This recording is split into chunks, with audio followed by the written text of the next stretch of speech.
Okay, thank you for coming to the March NSES PTA meeting. Today we have our equity specialist because it's Equity Month. Thank you to Jen for putting this all together. And before we get started with that, I have a call for volunteers. We need 3 people to be on a nominating committee to find volunteers to be on the executive board for next year. It's a nominal amount of time that we would need from these volunteers. It's about 5 to 10 hours over the next 4 or 6 weeks. So if anyone is interested, please let me know. If you aren't interested, but you know someone who might be interested, please let me also know that, because without the nominating committee, we won't have new officers for next year. So we'll have to work around it. It will be a bit of a problem. So do we have? We welcome teachers to be on the nominating committee as well. Yes, please. I would love to get teachers more involved in the PTA. It's the Parent Teacher Association. So if we could get some more teachers, that would be great. We love having Amy. She's as close as we can get so far. I keep telling you, I'm not a real teacher. You're a real teacher to me, Amy. And Penelope. Well, Penelope is giving me a thumbs up. Thanks, Penelope. Okay, I don't know if Mandy, are you here today? I didn't see Mandy. See her.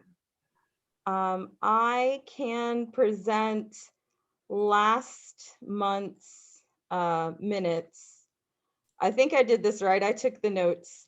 So let me share my screen with you guys and pull up the minutes. If I could find them, hold on one second.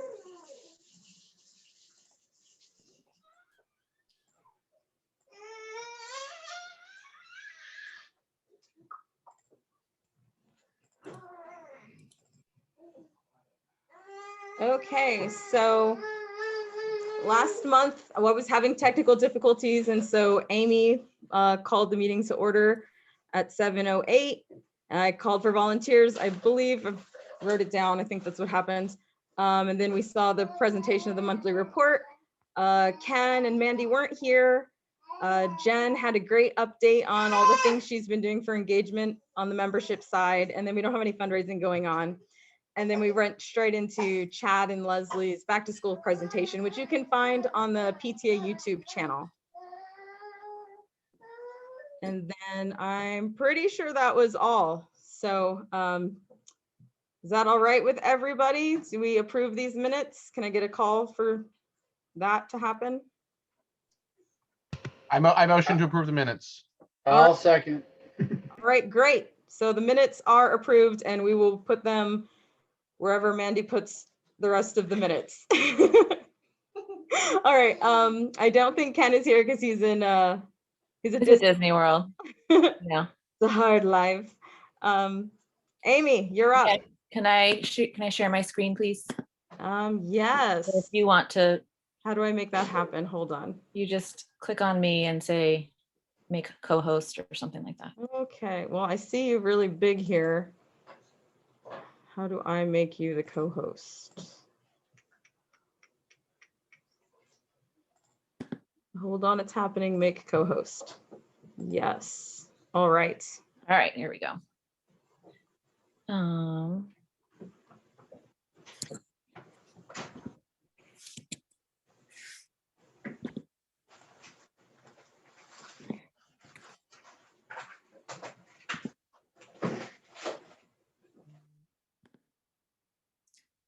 Okay, so for the month of February, we finished out all of the grant money for fall grants. Went out, total of $540 went out for the month, and we got $107 in Amazon Smile. So yay for everybody putting Smile on their phones and everything over Christmas.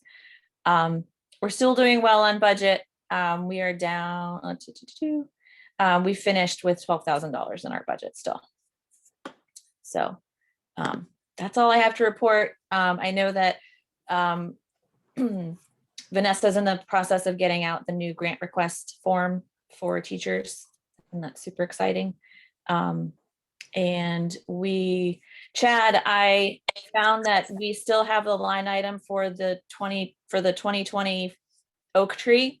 So I will circle back with the committee from last year about the tree. Okay, check back. If you circle back, that means the whole thing's not working, so check back. Check back. Okay. So I will reach out to Carolyn and Katie and find out what the deal is with the tree. Yeah, and just for everybody that really doesn't know what we're talking about, with COVID ending last year, and we were trying to figure out a way to, do something nice for the fifth graders. So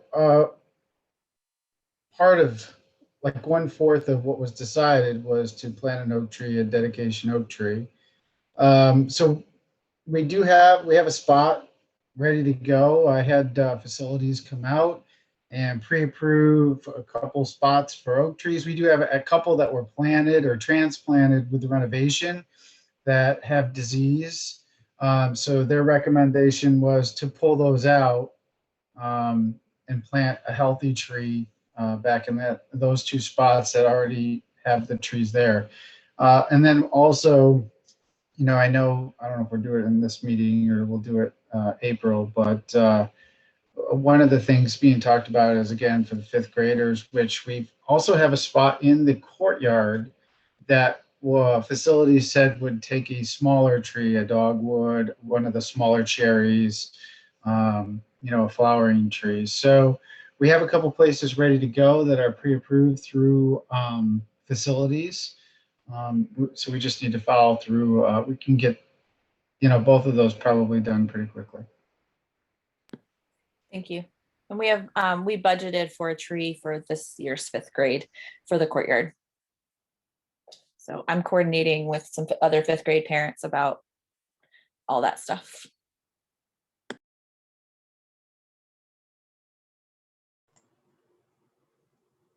All right, thanks, Amy. Was there anything else that we needed to do? Do we need to approve this report?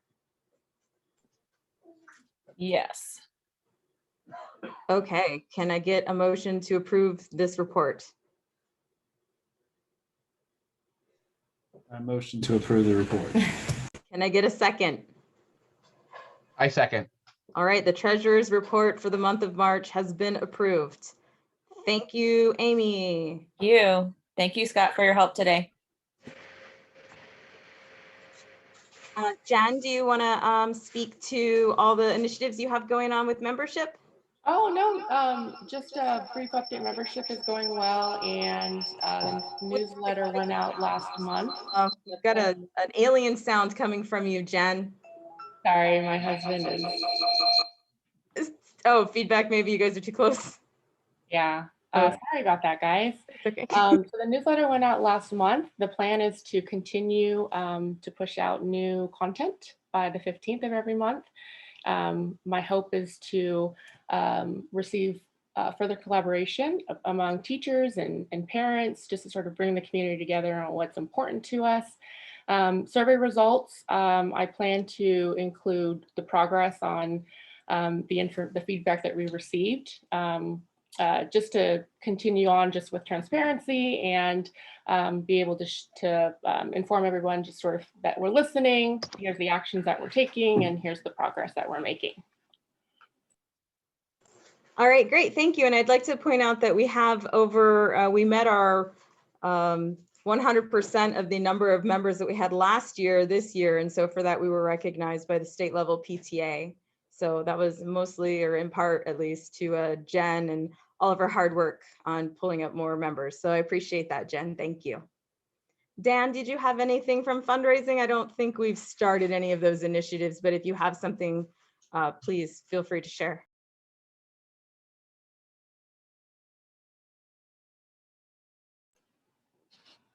All right, sorry, can you hear me? Yes.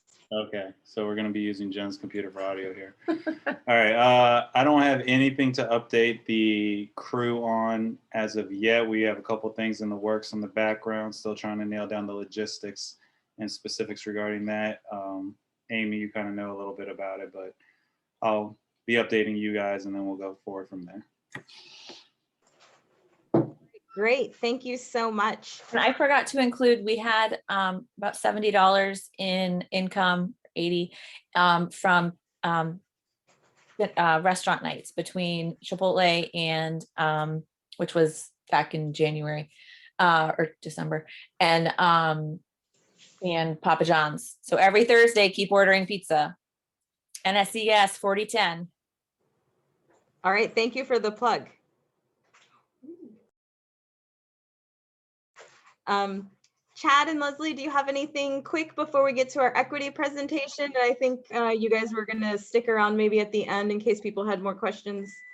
Yeah, I think the biggest thing, we do have, and I'll let Leslie talk to testing because she is the expert, but we've had today 64 kindergartners, first and second graders in the building, and it was absolutely amazing how the building just felt so much more alive, and it was great. It was absolutely great. We're very excited.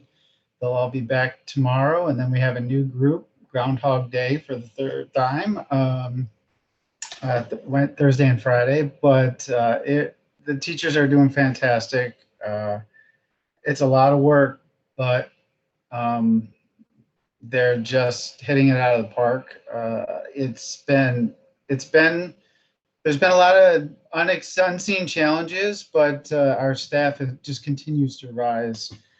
So that's made it pretty easy. We are going to figure out, we got a couple meetings set up here over the next couple weeks to figure out how we're going to do kindergarten roundup and have like a open house for new kindergarten families.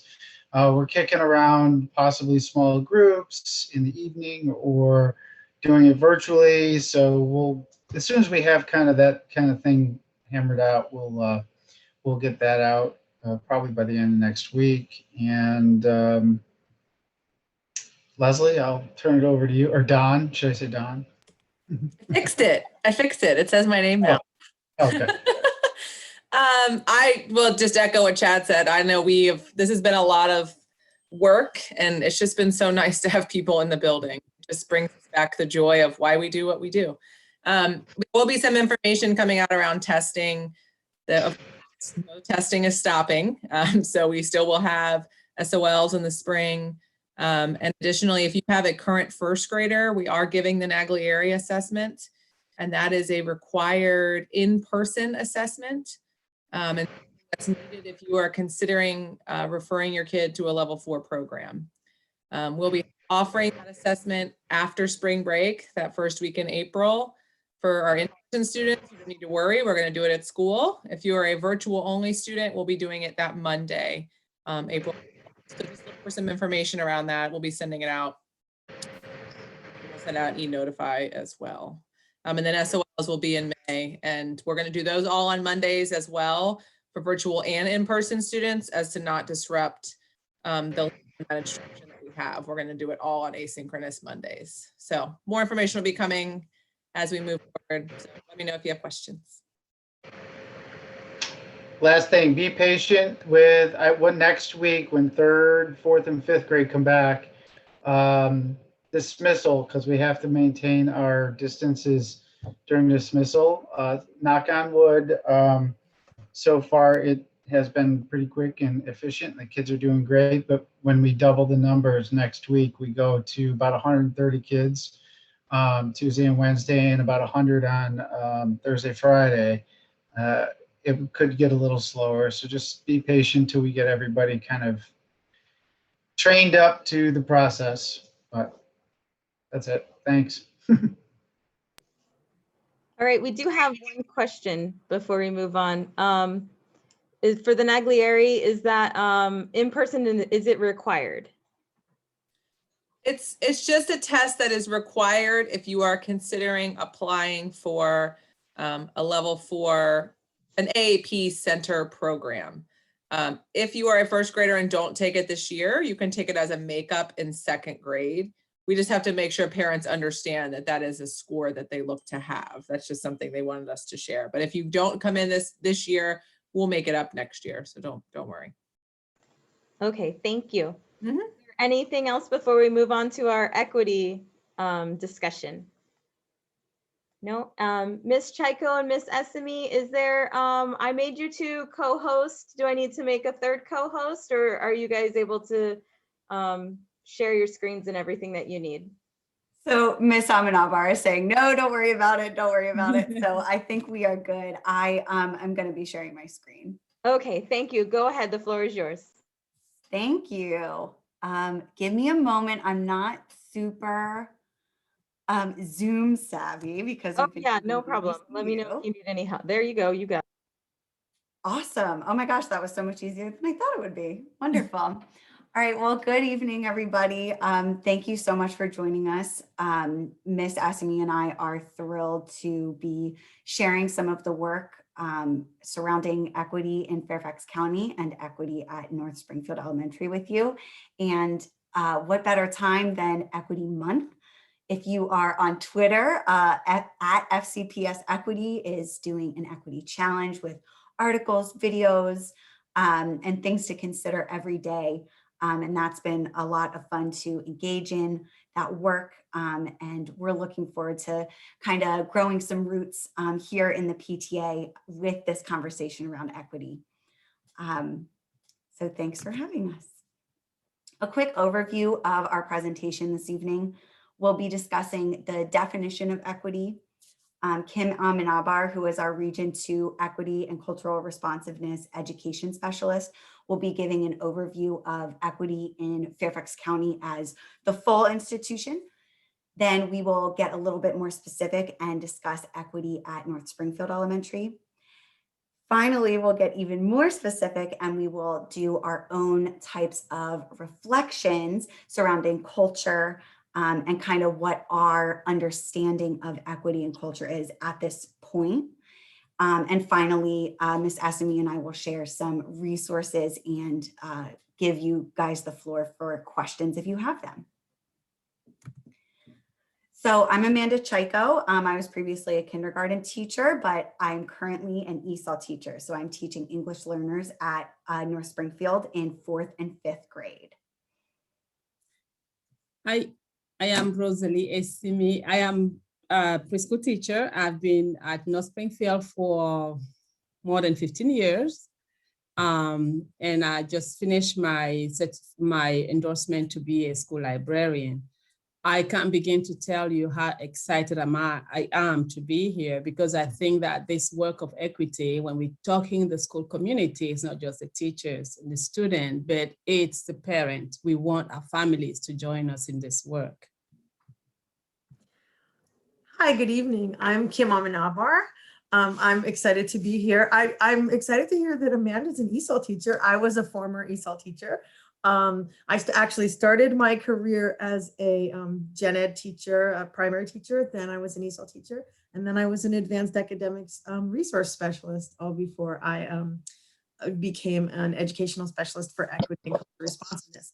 And I also know Miss Essimi as one of her adjunct faculty at George Mason in her first program. So we have a long history. So I'm excited to be here and give you all kind of the county's the county initiative.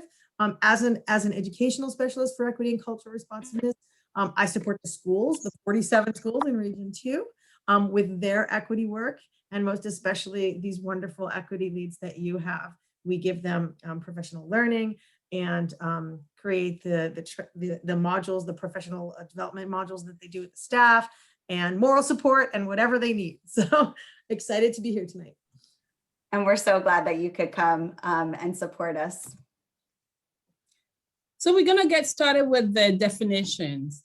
So look at these two terms, equality and equity. They all come from the same Latin word, Latin root, right? But they mean different things. Not so much different, but subtle. The differences are a little subtle. Here it says equality means the door is open and everybody who can get in can get in. But equity means The door is open, but you are making sure that there is a pathway that allows everybody who needs to get in to be able to get in.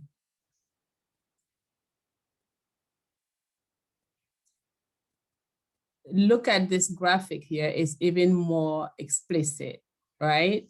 When you look at equality, we're giving everybody the same bike, but is that really what they need?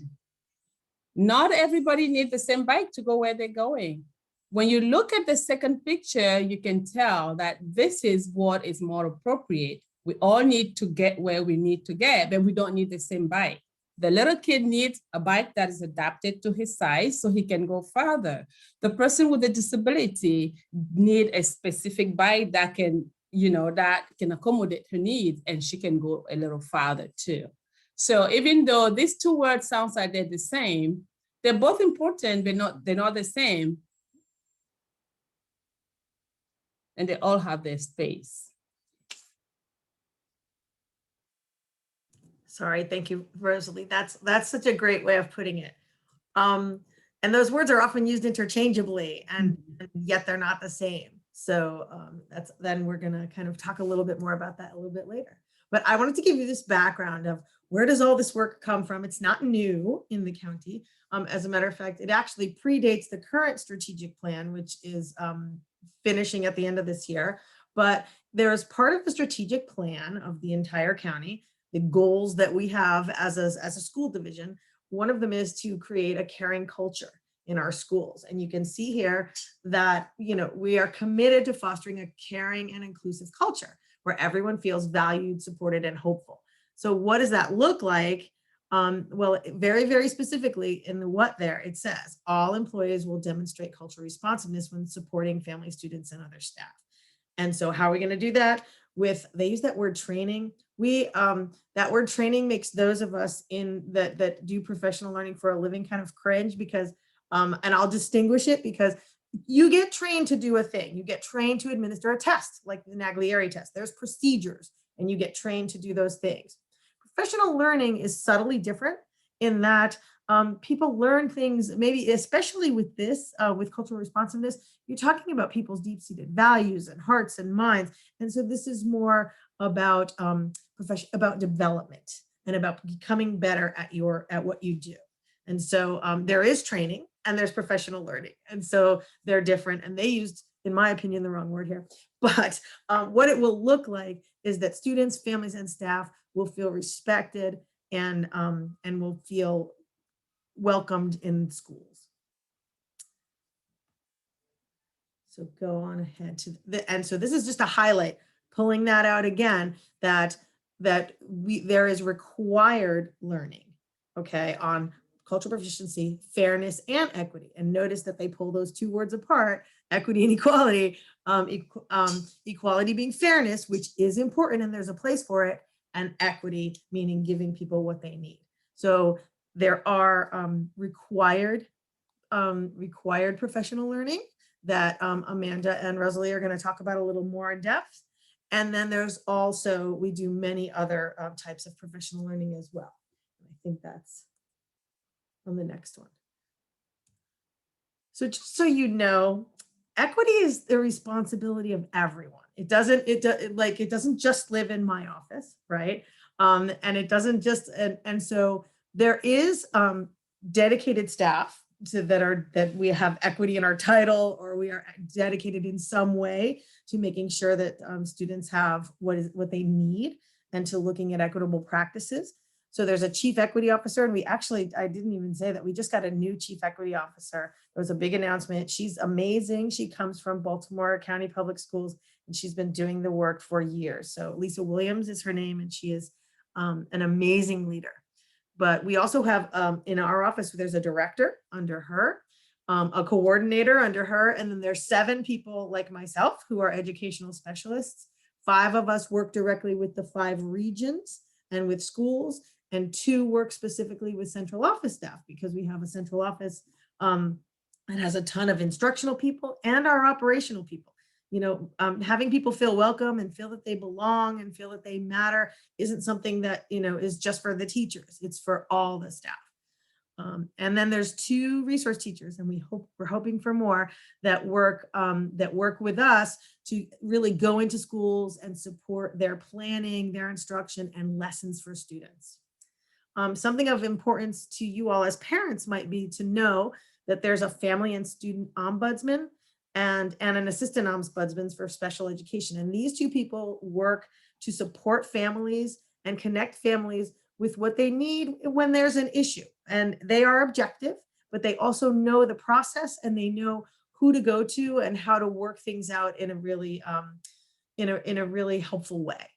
And so if you're interested in, I can give Amanda and Rosalie you can actually search ombudsman on the main website, and that'll come up as well. But that's how to contact them if you ever feel that you need to. But I know at North Springfield, y'all can go straight to Chad or anyone else, and you're going to get your concerns answered. They exist. Within the instructional services department, there's a closing the achievement gap manager and a specialist who works solely on culturally responsive pedagogy. And she did a lot of the work on Virginia social studies last year and revising the curriculum, and currently is doing the same with more grade levels. And finally, in the Department of Student Services, there's a coordinator for equity and student conduct, looking at discipline disparities. So that's a lot of people, and but actually everyone is really involved, and you'll see that from some of the things that the equity leads are going to tell you. The final thing I wanted to talk about was the equity lead, like what our office does, and really the big thing for me. Go ahead. Our team itself, you can go to the next one, Amanda, provides professional learning. Right. And that's for all the 44,000 employees in this in the system. And that is often through the help of fabulous equity leads like yours. We provide school support if there's incidences of cross-cultural friction, if there's a school that wants to start up a cool, program with student social justice clubs, things like that. We do many things like that. Book clubs for staff, all kinds of whatever the school needs, we figure out a way to support them. We work with our leaders, with our principals, with our leadership team. We consult with them, and we do professional learning for them. They're very involved. We do central office coaching for offices. And finally, we work with the equity leads to make them excellent facilitators, deepen their work, help them to learn all about how to, like this year they did an equity audit. The school did. So all of that is what our team is doing and why we're there. But the hands on the ground people are your equity leads and your principal.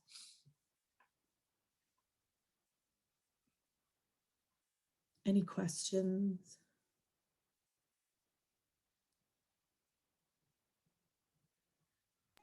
And you can always email if you don't have my email, you can send an email to your equity leads and they will get it to me. And I try to be really responsive. You are very responsive, not just culturally, but also to email. So thank you so much, Kim. We really appreciate you. Sure. Also, just a note, at the end of this presentation, we do have a resource that we'll be sending out through a link in the chat that has Ms. Essimi's and my email addresses, as well as some of the images that you've seen so far tonight and will see, as well as the resources that we'll go over.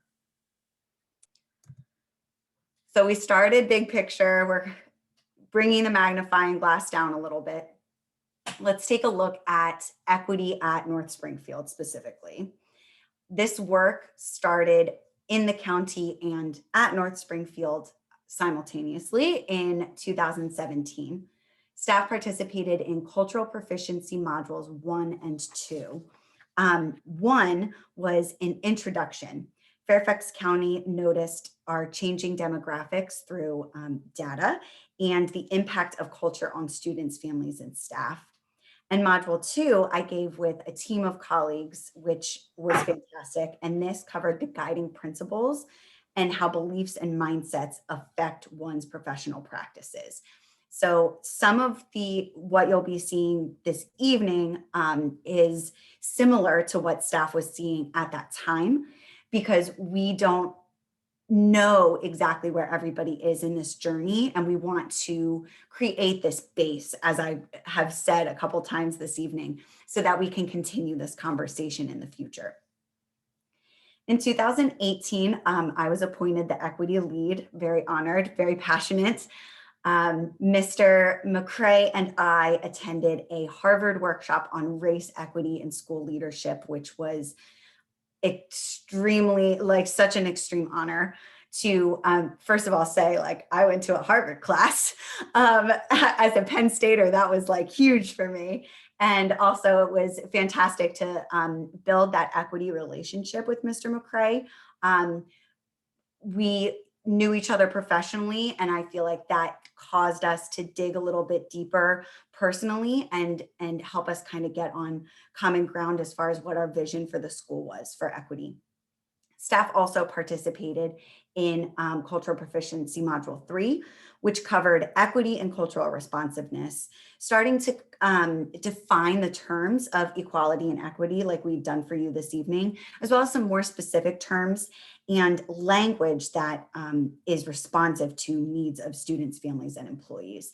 Asset-based language is a term that you may have heard before, and that was a real focus of that module. Moving into 2019 to 2020, a weekly equity column was added to our weekly newsletter, which is called Beaver Bites. It's fantastic. Mr. McCrae and Ms. M do a great job with it. And it was great to start kind of putting out some resources for staff, making them aware of you know, some things that they could easily incorporate into their classrooms to foster belonging. For example, bringing Hispanic Heritage Month from September 15th to October 15th, and some resources, some games, some books that centered Hispanic characters, the difference between, you know, Hispanic people and Latino people, things like that were examples of some of the things added to that column. The staff was fully trained in responsive classroom, which is our it's so much more than classroom management, but that's kind of the blanket term for it. It kind of grew, it kind of grows onto that asset-based language. So how we're talking to kids, how we're talking about kids, and how we're ensuring that all students feel like they're a part of their classroom team, like they belong in that classroom. That's all very much responsive classroom, and that aligns really nicely with equity as well. Staff participated in 2 modules that school year. It was modules 4 and 5. Module 4 covered professional learning communities. So like Kim was saying, we really value that team time that we get. And there are ways to integrate equity into that planning so that it doesn't feel like something else on the to-do list for teachers. It feels like something that's really truly at the center. And that kind of started that conversation. Module 5 was about culturally responsive decision-making. So this was tools and actions to counteract bias and work toward making decisions that include all perspectives. So we discussed real data from Fairfax County pertaining to discipline and teacher population and things like that, and kind of really examined, okay, so we need to bring the magnifying glass onto schools. We love teaching. We're all in it for the kids. How can we amplify these kids' voices that we work with and that we love so much? Moving into the strangest school year of all time, 2020 to 2021, I was so grateful after years of myself and Mr. McCrae and Ms. M and Ms. Fitzpatrick kind of working together to get the ball rolling on equity, that I was able to have a co-lead, and one as wonderful as Ms. Essimi. She is fantastic. She doesn't like to toot her own horn, but I'm going to toot it for her. She is also trained in librarian. I don't know the name of it, but you have expertise in library, and it's a license. And she is bringing that perspective of books, literature, how we can come in on that ground level of belonging. Something as simple as trading out a book that may not center, you know, a person with a disability, and figuring out how we can get those books in teachers' hands and in kids' hands. So she's wonderful and I've loved working with her so far this year. We did develop a staff equity committee. This is something that's been in the works for a little while, and I'm sure that you know how this story ends. The pandemic hit and it's been hard to get that kind of off the ground. So we're really looking forward to solidifying that within the staff as well. We have a lot of really passionate people who have joined that. Staff has also participated as of yesterday in modules 6 and 7. Module 6 was examining racism and bias. It was right after the summer when a lot was on our hearts and minds regarding racism, police brutality, et cetera, in our country. And I think it was just the perfect time to be able to kind of lead the school year off with that discussion with staff. And module 7, which Ms. Essimi and I just did yesterday concurrently. It was our first time concurrent teaching, and it was for staff, was amplifying and affirming voices of those who are marginalized by system, society, or the status quo. And this is really where this term of belonging comes from. We examined what belonging truly looks like in a school setting, in a real world setting. And again, we're bringing that magnifying glass down. It's great that it's not just Ms. Essimi and I. People are inspired to hit the ground running with equity work. For example, the 4th grade team is really revamping Virginia studies lessons and making sure that all perspectives are kind of covered. Thanks to Ms. Polak, who's here this evening. 5th grade is really examining, the equitability of our level 4 program and how we can give access and opportunity to every student in that grade level through the way that they are presenting and teaching and making lessons more student-centered.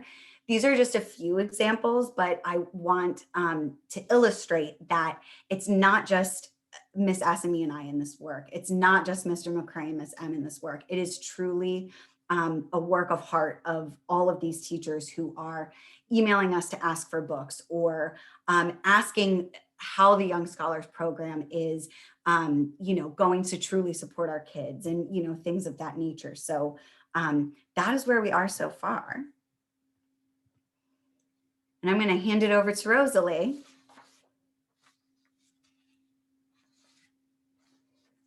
You're muted. Sorry, I really like what Amanda just said at the end, that is truly a work of art and it's not one person's work, right? And we're all in this together. And this slide here actually reminded us of that it's an inside out process. It comes from what you believe, and what you believe spills out to your work, spills out to the organization that you belong to. And for us, spills out to our larger Fairfax County public school community, okay? And I think in addition to that too, and Ms. Essimi makes a really good point, like we are not only now thinking of how in this work the teachers are, but now we also are extending it out to you guys because you are just as important to this process and this work as the teachers and the students, because without you guys, there are no students. So we need you guys in this process too. And we are so grateful to the Del Boys for reaching out to us and kind of getting the ball rolling on all of this work through the PTA. Definitely not the last time you'll be seeing us at the PTA, we hope. So with that, we are going to move into our culture activity. This does require a little bit of your reflection, your examination, maybe your participation if you're feeling moved to. We're hoping that through hearing some of the things that we've been doing at our school and in the county, that we're creating a safe space for you guys to begin examining, begin reflecting, and speak to some of your experiences. So we are looking at this idea of groupness of culture. A group of people identify by their shared history, values, and patterns of behaviors, And I'm curious, I don't know how to access the chat when I'm doing this like sharing thing, so maybe somebody can guide me on that, but I'm hoping to start using the chat box in this section. I'm wondering what kind of jumps to your mind when you hear the word culture? Feel free to use the chat to put in your responses. And tell me how to get to it from what I'm doing right now. I think if you look under your screen, you see chat. It does say chat there, don't you? Where you see participants. So it's at a the little bottom of different. the screen. Oh, I see it. I see it. I think I Yeah. can. And you do chat, and then you just comes out. But it's not popping up because I'm on two screens. I think that's Okay. part of it. So maybe maybe Miss Essimi, you can read some. Yes, Emily just wrote. She says celebration of differences. Yes. Mm-hmm. What are others thinking? So think about this idea of groupness, right? That a group that has shared values. Yes, unique perspective. Very good. I think my first thought when I considered culture at the beginning of equity work was that it didn't apply to me. Diversity was synonymous with culture to me. And I think one big aha for me was that everyone belongs to a group, right? So if culture is about groupness, then everybody has a group, and everybody belongs to a group. And so that's I like, Amanda, I like the picture that you put there, right? Because you can see it could be race, different races. It could be gender, male, female. It could be age, young, old. It could be religious affiliation, different religions, right? So it could be anything. So actually everybody has culture, you know, but you just have to think, which group do I belong to? What does that group, you know, what belief from that group do I have that I carry with me that affect the way I see people, that affect the way people see me, right? Yeah, absolutely. And that's a really great segue into. Oh, I was just going to say something. Can you raise your hand in this thing? Is there raising hands here? I don't. Miss Delboy says no. No, I don't see. No, not easily. No. I was just going to say, growing up, I was taught culture so differently than we talk about it now, obviously. So I love how Rosalie just explained it to me. That was a very aha moment for me at that moment of how she was explaining it.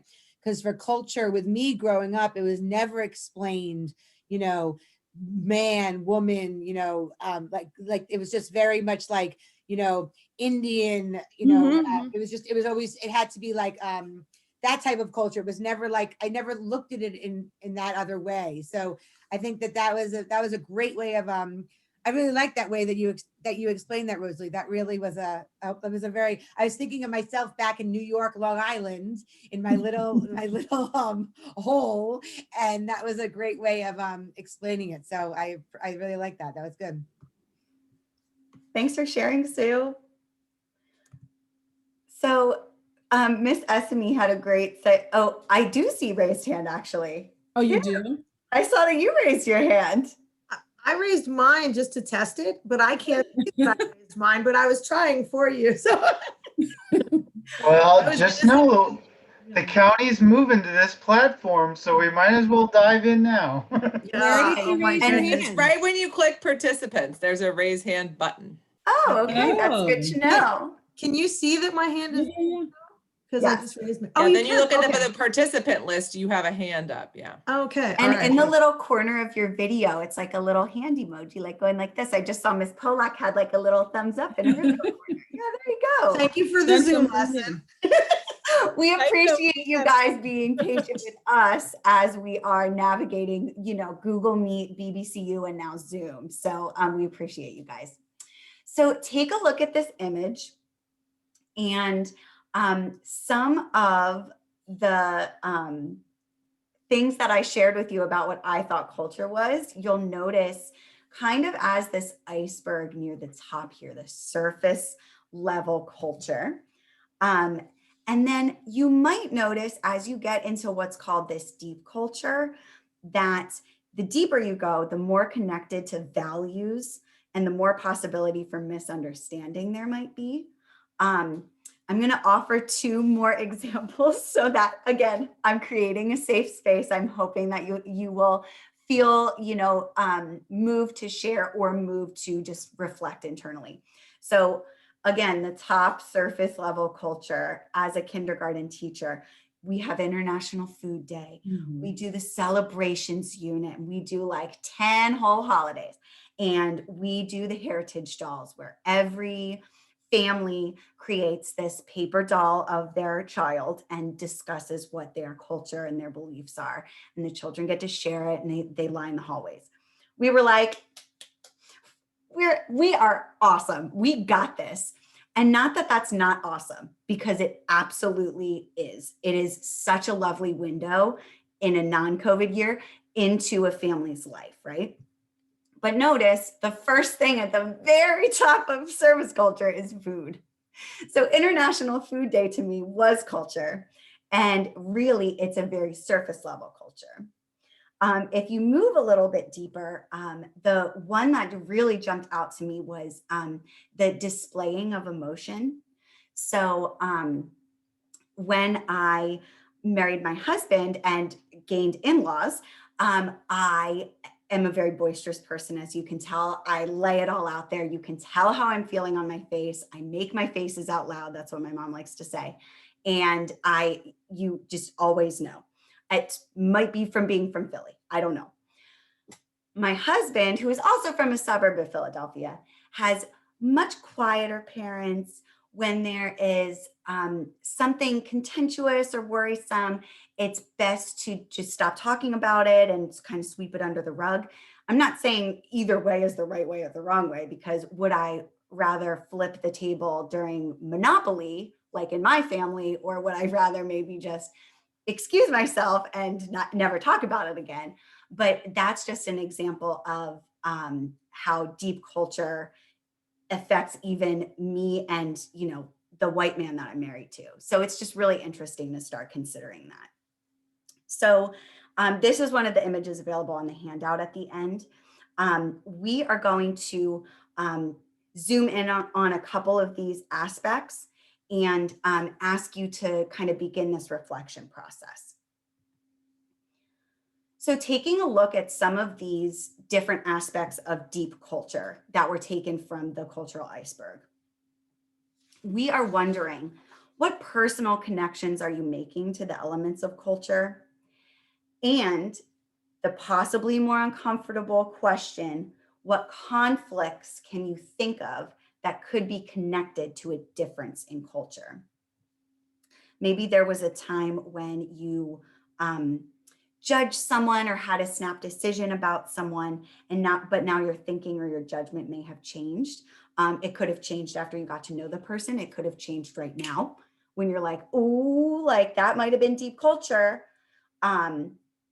So starting to think of possibly the answers to these questions, but also maybe it's just, I used to think this, but now I think this. So whatever you're feeling kind of moved to share, now that we all know how to raise our hands, you're welcome to share out. You can put it in the chat that I still can't see, but I know that Ms. Essimi can, so she can kind of read some of those out. But personal connections, conflicts you can think of, or maybe a shift in your thinking that you're having regarding any of these topics. Well, I couldn't find that raise my hand button, so I'll just share out. Please, Ms. Chaiko, I was thinking about what you said about the difference between your husband's family and how they operate and versus your family and how you operate. And my family, me and my husband have the same differences, and how that caused the conflict thing. I felt like I want to answer the second question. What conflicts can you think of? Well, when those two cultures then come up against each other, and then there's a lack of communication, or one side is speaking and the other side can't understand, or they can't receive. I think of the more boisterous family, that's me, it seems like that's you, versus my husband's side, which is less boisterous. And so when I start talking or we get loud and their immediate response is to back up. And now, stop, I can't even receive. The walls start to go up. And it's not that I'm being offensive, but they can't even hear what you're saying, because they're not used to that type of personality, I would say. So walls immediately go up. And so what you might be saying is could be completely correct and be good and be helpful taken in, but because that cultural clash, they can't even receive it. And I don't think it's just what the example you use, but in a lot of different cultural areas, because of the way that the communication is being conveyed, people can't receive it and the walls go up. And so then the hard conversations can't even be had. Thanks so much for sharing, Ms. Miller. I think exactly like you said, it really does apply across not just, maybe a difference in your family and in-law family, but also these more challenging conversations that have kind of come to light in the past year or so about race or police brutality or things of that nature. I think we can apply it to that as well. I'm going to steal your way of saying it, that you said they're not ready to, they can't receive it, or they get like, that I love that expression. Like, yeah, when we, because it hits your values, it's deep seated. Like, I believe that the way to handle the thing is to be low key, and somebody else might, it's like what I've been taught. And so it, that's so good. They're not ready to receive it. And so like, if you're trying to be culturally responsive, right, you're going to have to try and be ready to receive it. That's so good. Thank you for that insight. What else are you thinking? Personal connections, conflicts, or a shift in thinking?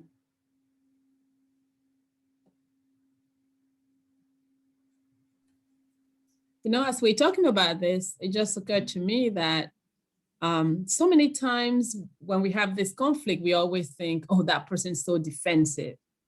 So now we can stop and think, oh, it's coming from deep culture from that person. That's why we can't talk. It's so embedded,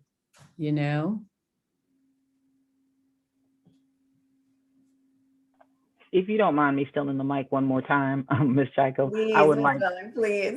I would like to thank, I'm going to try Ms. Kim and Aminabar. You're so close. Aminabar. I'm actually a teacher in Fairfax County, and one of the things, we did a lot, as you pointed out, we did a lot of things in cultural proficiency, and one of the modules that I did this summer that was so helpful to me and so enlightening to me was the one where you had to do a self-reflection on your own bias. And of course, as a Black woman, I'm thinking to myself, I don't got no bias. But then when I went through that whole module, I was like, wow, I would have never known this about myself. So now you have the information. Now you're responsible for the information. And I think that's where so much needs to start is first, we got to start with ourselves. What are your biases based on what you've learned in your whole life, and dig deep. And once you learn those things, okay, now how is that reflected in how I treat people and talk to people in my regular everyday life as well as professionally? And then how can I change it? But first it has to start here. So I thank you, y'all, when y'all made us go do those modules. That was great. Thank you. I love that you said that. It's funny because when we were planning this, one of the things that we thought, there was a video that we thought we would bring in, and it was exactly, and we knew we wouldn't have time for it, but maybe next time. But it was exactly what you said. It was a video of a diversity trainer who talks about, she's all excited, and then she says something in her own mind, but she's like, she says something totally biased, and it's like, we do the same thing as like, this is what I do. I facilitate this. And sometimes a thing comes out of my mouth and sometimes I catch myself and sometimes somebody has to point it out to me and I'm like, and now, now I can appreciate that. There was a time when I was not ready to receive that. And now I like really, I'm like, point it out because I need it. Yeah. It's not like taking that guilt away, because if I feel guilty or I feel like I did the wrong thing, I can't move forward. Well, Is and it- as you can is tell, there- like we're not perfect. Like it's not like I am the equity lead and I just know everything about equity and I like am always going to be equitable no matter what. Like I'll take it to my grave. This is work. It takes vulnerability. I just shared a lot of stuff about my in-laws with y'all. It takes a lot of vulnerability, but your voice and your reflection is imperative to the work. So hope that helps, and that you're hearing us kind of go through this as well. It's definitely that kind of team effort. And Miss Essimi, I'm sorry, what were you going to say? I was going to say we have a great comment on the chat there. Miss Jordan said, in the teaching world, she has learned to educate herself on cultures represented at her school, and that has opened her eyes a lot. For example, that when students don't make eye contact, it doesn't always mean lack of respect. See, different culture, different ways that you talk to adults. So understanding that is it's so crucial. Mr. Pulliam, I think I saw your hand, but you took it away. I didn't know if you had something you wanted to say. It went away on its own. I'm not exactly sure why. I was just going to bring up when I was about 30, I was a supervisor in charge of 100 employees, all of which were older than me, from all walks of life, all races, creeds, and it was an adjustment on the fly to understand how to communicate with different groups of people at different times. And it was quite an eye-opening experience after about, 6 months of doing this, to get to where I was comfortable moving from group to group. I grew up in a very non-diverse life, and this was quite an eye-opener for me. Thanks so much for sharing, Mr. Pulliam. Yep. I was just thinking like ways of conveying respect. Like if you are presenting to population who is older than you, or you're interacting with a population who's older than you, that is another thought to consider. So I know that we have been talking a lot about race, but also thinking about ability level, people with disabilities, also thinking about sexual orientation or gender. All of these things kind of roll into that, our equity iceberg, our cultural iceberg as well. So I appreciate you bringing that up.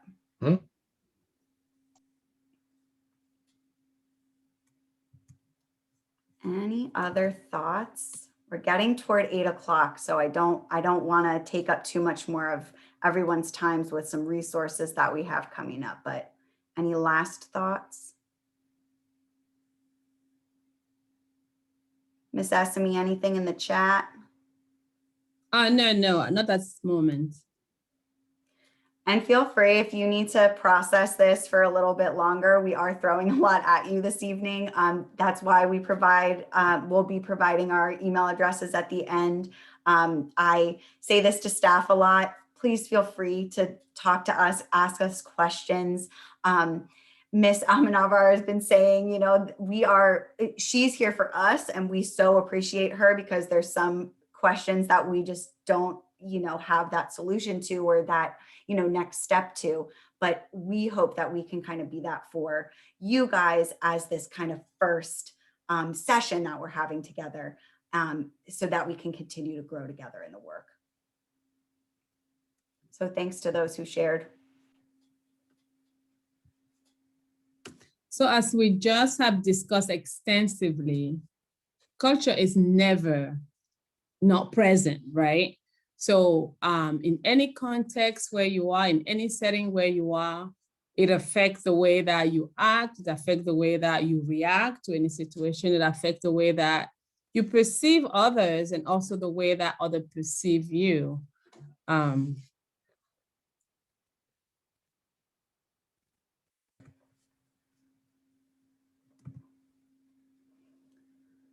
So here is the exciting part. We have a takeaway for you guys for this evening. We have some resources to share with you. We are going to quickly just tab over to some of them and just give you a quick overview. But in being responsive and knowing that you are parents and that you may have limited time, I don't know how to put it in the chat.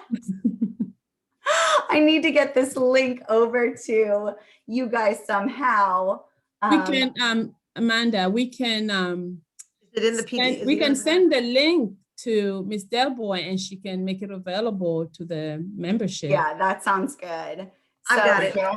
We can also put it in our community newsletter as well.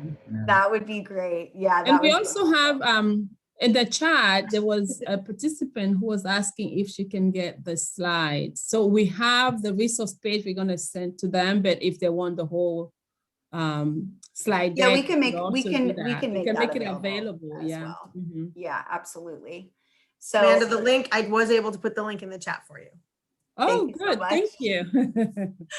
I guess I'll have to ask one of the Schoology experts at our school how to work Zoom a little bit better, but appreciate you guys.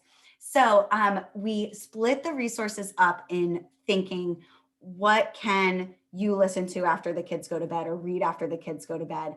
And what can you watch with the kids and start a conversation with the kids? So I'm going to go over the parent resources quickly, and Ms. Essimi will cover the children's resources. So I started with a couple of Instagram accounts that exclusively deal with read alouds. So this is a woman, a Black woman who lives in New York. She's a kindergarten teacher, and she posts all different types of books with all different types of characters centered. A lot of what you might see as I'm scrolling is characters of color, but oftentimes she will be sure to post books that center characters who may identify as a different gender, or may be gay, or may have a disability, or things of that nature as well. And she is just a great follow. She takes the time to give you a taste of the book, and also talk about why the book might be important and the types of conversations you can have with the kids. Very similar with Children's Lit World. One thing that she does that is so interesting is she started a hashtag called Reconsider Lit. And what she does is she takes classically adored children's books and she examines them with a critical eye in the lens of cultural responsiveness. And so as you can see, one of the books that just got discontinued by Dr. Seuss's entity itself is rated as not recommended. I told my dad about this Instagram account and he goes, if the rainbow fish is canceled, I don't know what I'll do. So you'll have to take a look and see kind of what she has to say about some of those books, but she's fabulous as well. Moving on, we have just a quick blog post about 10 children's books centering disabled characters written by a disabled mom. And I found that that is a really interesting voice to have and to read through, because oftentimes it's a teacher who's, posting books that are centering these characters, but in hopes of centering a marginalized voice and truly getting that belonging, hearing from, a disabled woman with children and what she likes to read to her kids is really powerful.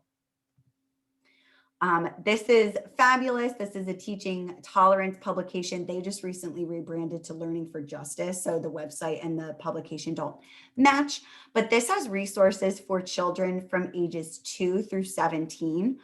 It's lengthy, but it is things that you can do tomorrow with your kids or conversations that you can start at bedtime when you're reading a good night story with the kids, which is wonderful. This is a podcast that I have not personally listened to because I am not a parent, but it has come extremely highly recommended from other equity specialists and leads. And there's robust conversation on Twitter when new episodes come out. Nice White Parents. I hear just fantastic things about it. And so it's coming highly recommended from people in the county.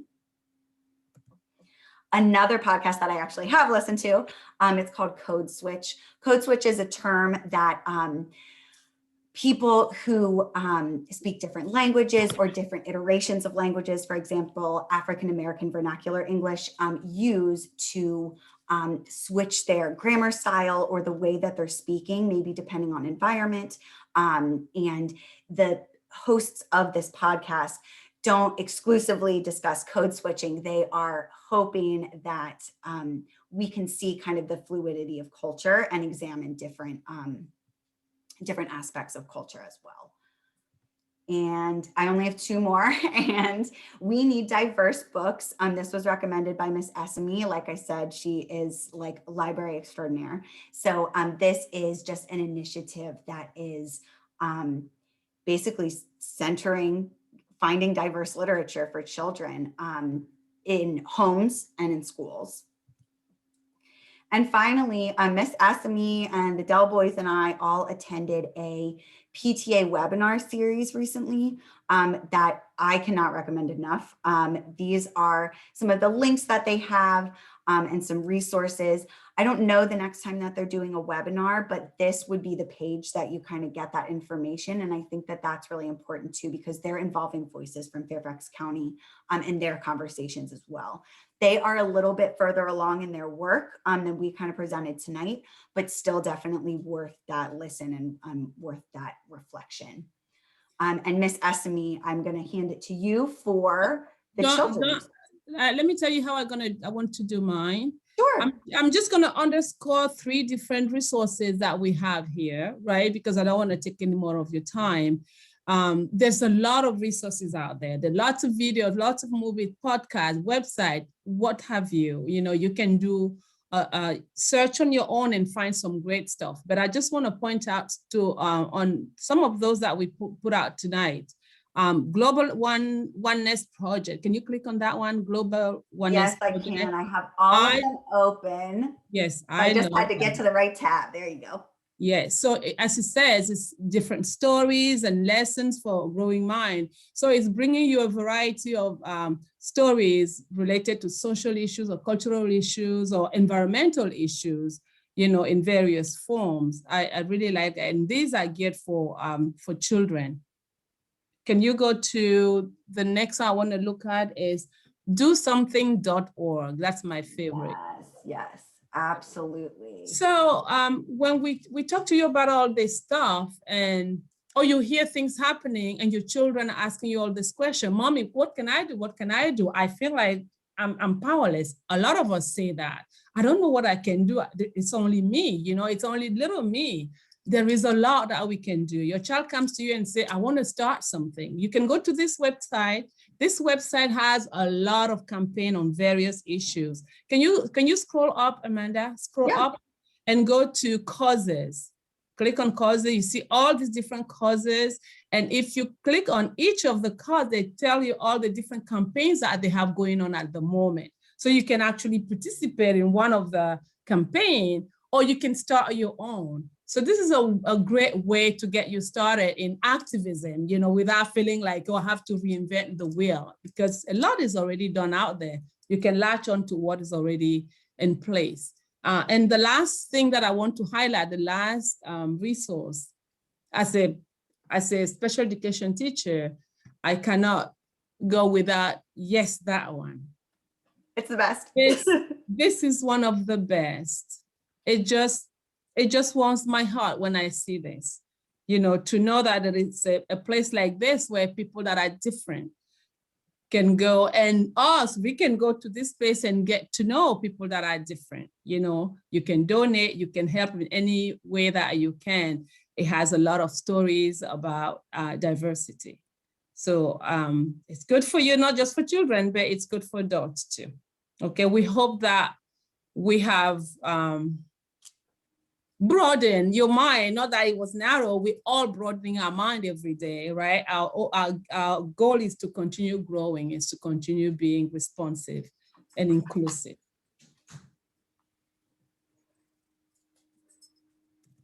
So we will open the floor for questions. We only went a little over on our time, so thanks for sticking with us if you're still here. What questions might you have about something that was covered tonight, one of the resources? Questions for Ms. Amenabar or Ms. Essimi or me? I'm interested in the bias.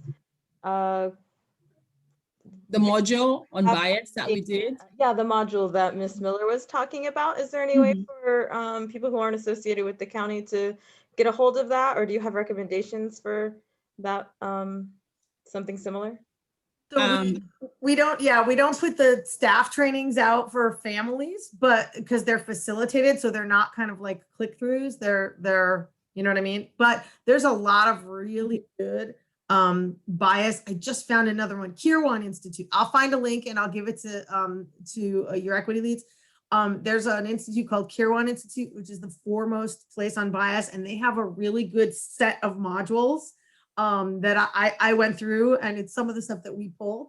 I'd be happy to share that with you. Ms. Amenabar, doesn't the county also have on the website some ideas and resources for parents regarding equity? Yeah, I mean, I don't know if there's any specific bias training. Oh, okay, I see what you're saying. That's Okay. why I wasn't, I need to check because we have a lot of things on there. So the public website, I'm not sure. There's a lot on like our Google site or things for staff, but the public website, I'll get something specific on bias. Thank you. And we have a resource on the chat about bias and blind spot. Actually, it's singling out the book Blind Spot. That's a very good book about that. Yes, we did an equity book club for 2 semesters last school year, and that was one of our picks, and it was a very interesting one. I will also say there is a video that we watched in one of our modules about decision making. It was from PwC, and that was just on YouTube. So that's a link that I could provide to you as well. That's just like a 4-minute video that kind of makes you start thinking about that bias. And so that's something I could definitely share as well.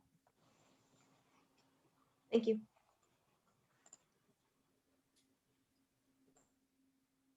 My question is for, I guess, the teachers and staff, but there's been a lot of narrative around equity is everyone's responsibility, and you shared so much about what the teachers and the county have been doing. How can and certainly parents can explore all the resources that you provided, but what does parent partnership look like? What can you sort of comment or describe how parents can partner with the work that the school and the county have been doing? So one thing that that's swirling around in my head regarding that is that Ms. Essimi and I completed a school-wide equity audit in the fall. So this examined all aspects of the school through different lenses, like professional, as you're walking down the hallways and in classrooms, as well as parent partnerships. We, I believe, need to examine our ratings and our data from this audit in regard to that and start creating these next steps as far as that's concerned. I think a great first step is partnering with the PTA in that sense. But I will defer to Ms. Essimi or Ms. Amenabar or even Mr. McCray or Ms. M if they have anything. I was just going to say that. I was going to say, talking about partnership, admin has to come into play here, right? How is the PTA going to be working with the school to create a more equitable environment and community? So I don't know that just Amanda and I can define it. It's something that we have to talk about and envisaging and think of it, and how do we think it's going to look like? We have to devise it for ourselves, I guess. So it's still something that we have to make time to think about it. I really want to think that tonight is the very first step. It's just one step, right? We just started. So it's not going to be a one-off. We do the presentation and you don't see us again. It'd be nice we have just started this conversation and the communication is going to be ongoing. But how is it going to look like? So we have to define it.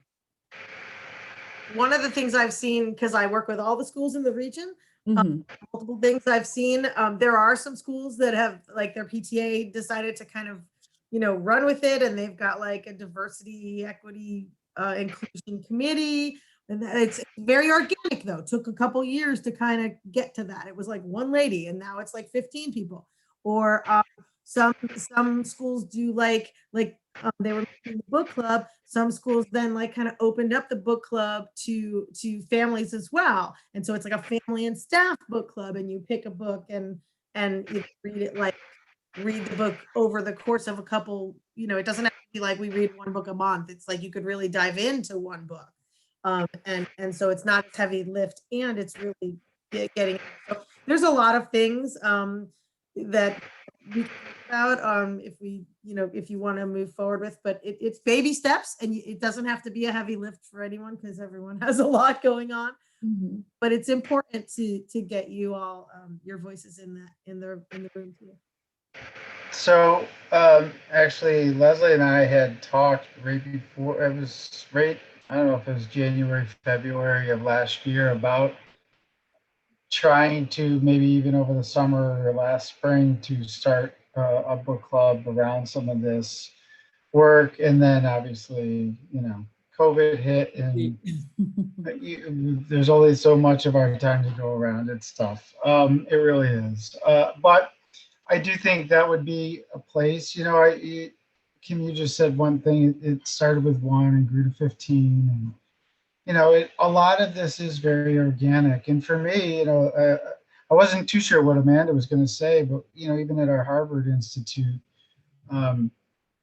it's probably no secret. I'm a very conservative guy. I really am. I have conservative views fiscally. I'm a constitutional guy. But that I think has been an overshadow to really what this is about. And I think a big growing piece, and Rosalie, Amanda, and I have gotten into some very, deep conversations relatively quickly at times over the last year. But a lot of this is, it's not about trying to change somebody's mind or change somebody's beliefs. It's about learning how to have conversations, accept those, recognize those gifts or differences in us, and what is that value that everybody brings to the table. It's not about, oh, I'm a conservative, you're a liberal, I'm white, you're black. No, it's like we all have these gifts that we grew up with, these perspectives. And it has been a big aha moment of, it's not necessarily about telling somebody to give up something.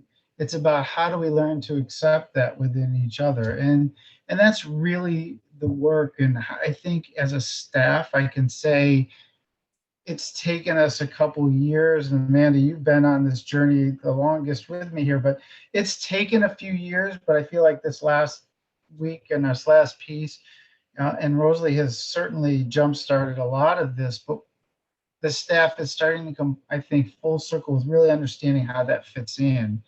And so it's really fascinating. And I think maybe if we can get back to some sense of normalcy here over the summer or whatnot, I think that would be a great stepping stone of, some book talks. So for whoever's interested can get involved. And then, if we keep doing presentations like this or keep highlighting it when we can,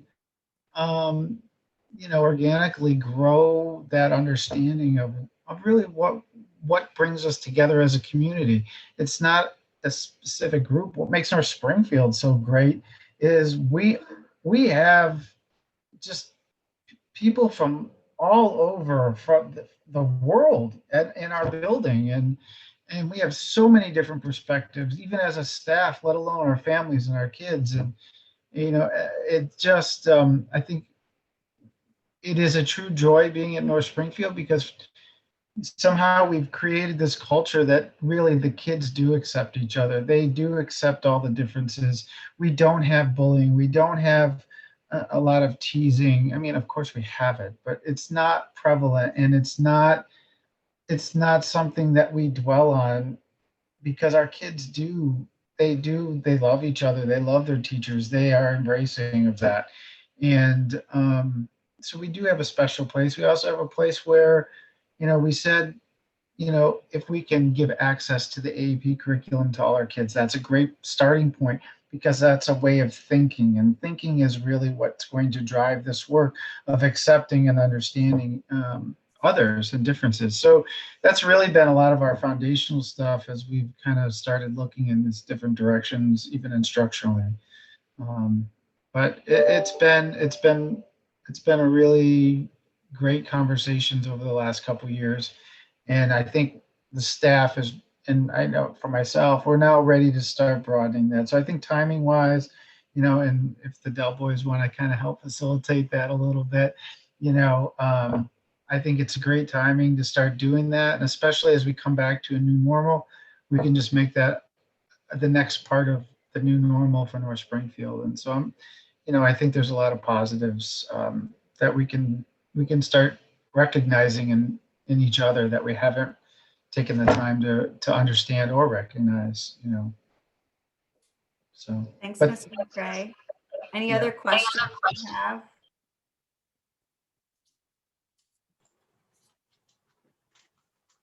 All right, well, thank you guys so much. We really appreciate your time and your vulnerability. And we hope that this won't be the last that you see of us in these meetings, and that we'll be able to continue this dialogue over the years and grow, just like the staff has been doing.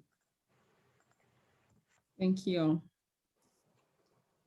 Thank you so much. It was really informative, and I'm wondering if maybe we can talk offline, maybe tomorrow, about how we can incorporate equity more into the PTA meetings, or have you guys do like